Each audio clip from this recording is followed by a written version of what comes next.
Not all driving mistakes are equal, but learners treat them like they are.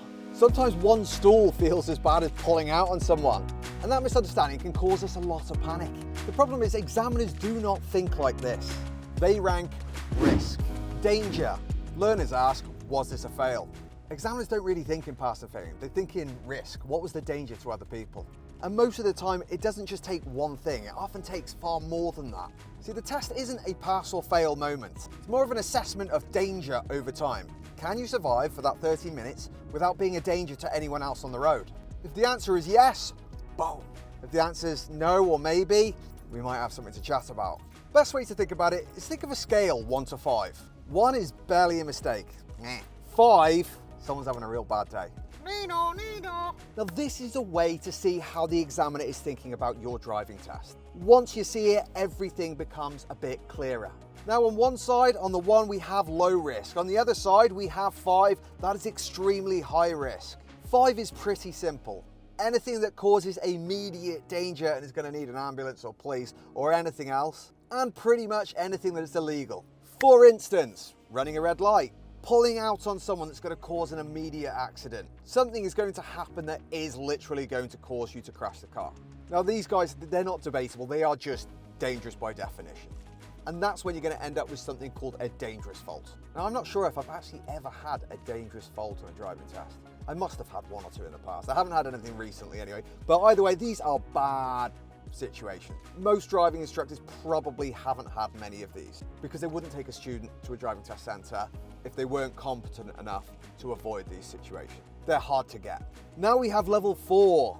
3s and 4s are quite similar. These are high risk situations. Danger.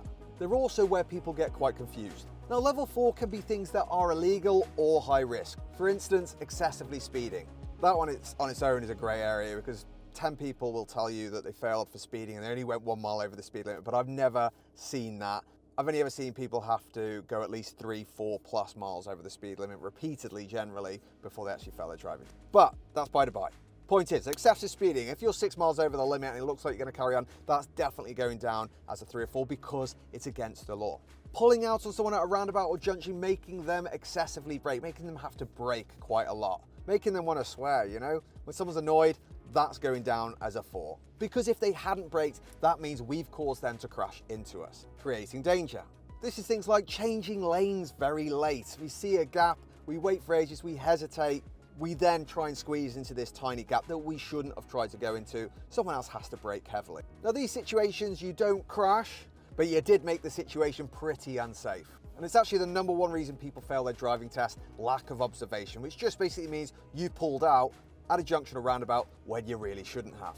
And we've all been there, so don't feel bad. Now 3 is where most fails happen on a driving test. It's where the patterns normally happen.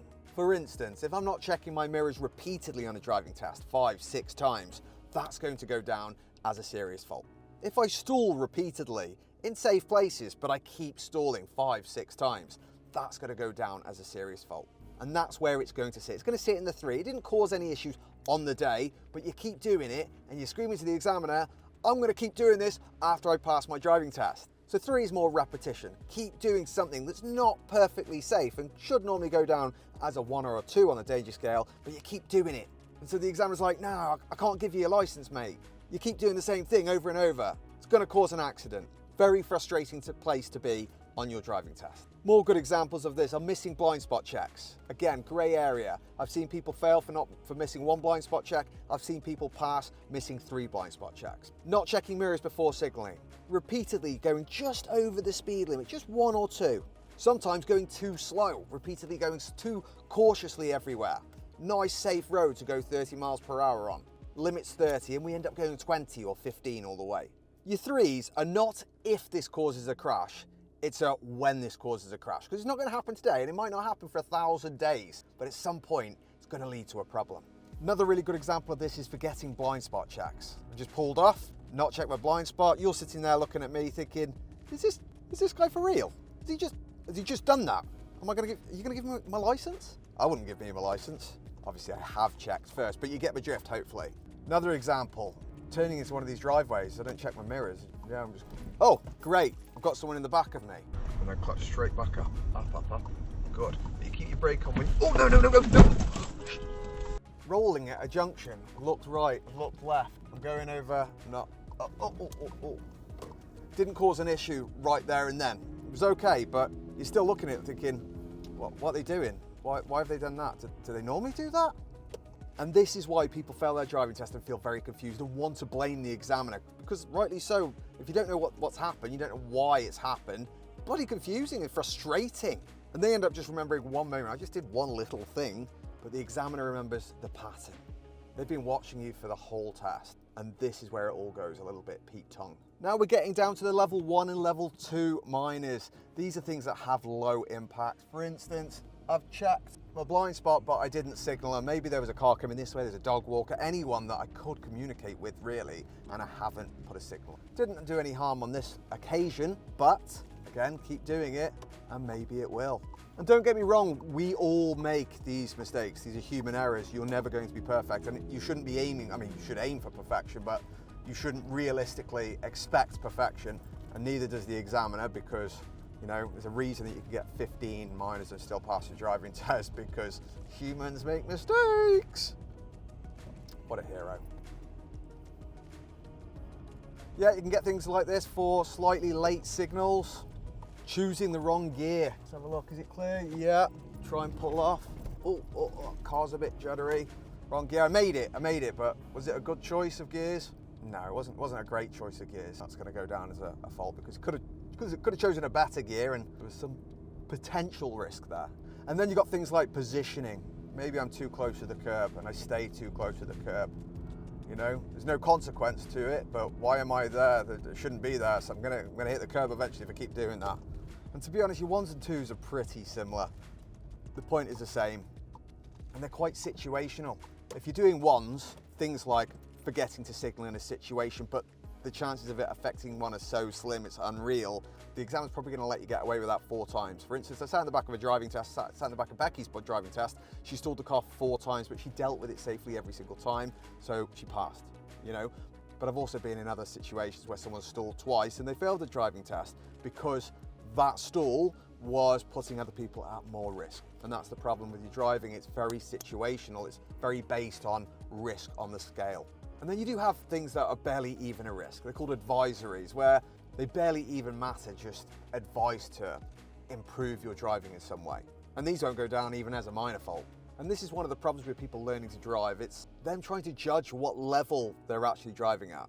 Are you regularly making level 1, 2, 3, 4, 5 risks? You're making level 3, 4, 5 risks, that's gonna be bad. You're not ready for your driving test. Especially on unfamiliar roads. It's all right driving to school and home every day with mum and dad, but if you go on a new route, unfamiliar roads, are you still able to do that on your own? Now, once you're able to rank mistakes properly, everything is going to feel far less dramatic. The nerves are going to settle a lot. Like for instance, a level 2 doesn't deserve a full panic response mode. You know, I could tell when people are doing that, because when they're with me, you know, maybe they forget a mirror or they stall the car, start apologizing.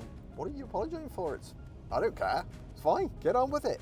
Doesn't need like full panic response. And the problem with that is a full level 2 panic response, you start apologizing, whatever, like what's going on in your head now?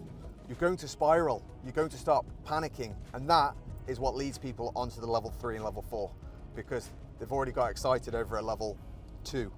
We don't want to get excited on level 2. We don't want to get excited at all, but we especially don't want to get excited on level 1 or level 2. And this, guys, is exactly why we built the app.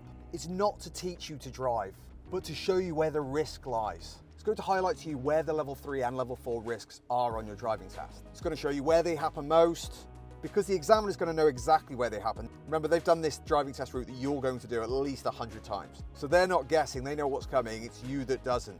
So stop guessing and download the app, and then you'll also have a really good idea and avoid those 3, 4, 5s. You can use it with your driving instructor, use it with your mum, dad. It's a good pressure test. Even if you don't get that exact route, it's going to show you the sort of challenges that you are going to be facing on your driving test. Now remember, not all mistakes are equal. Patterns are what really matter. We don't like patterns. Not checking mirrors, not checking blind spots, anything that repeats 3 or more times. Next video, I'm going to show you exactly why patterns destroy driving tests and not single mistakes. See you all soon.